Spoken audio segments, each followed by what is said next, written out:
Okay sir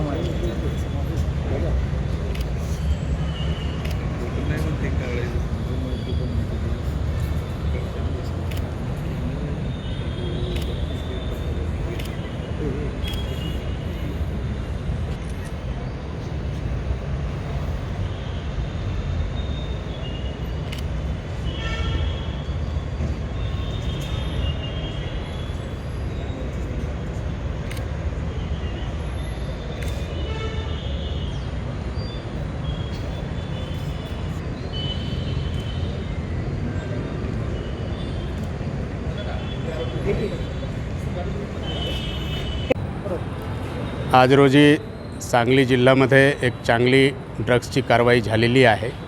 यांच्यामध्ये LCV तर्फे एक गांजाचे कन्साइनमेंट ज्यांच्यामध्ये 300 kg गांजा आहे हे जप्त करण्यात आलेलं आहे।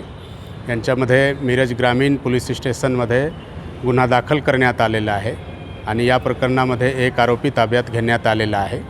बाकी इतर जे आरोपी यांच्यामध्ये आहे त्यांच्याबद्दलचे विचारपूस आणि शोध चालू आहे। हे माल उडीसावरून आलेला आहे आणि हे पुण्याकडे चालला होता अशी प्रारंभिक जे आहे चौकसीमध्ये माहिती मिळालेली आहे।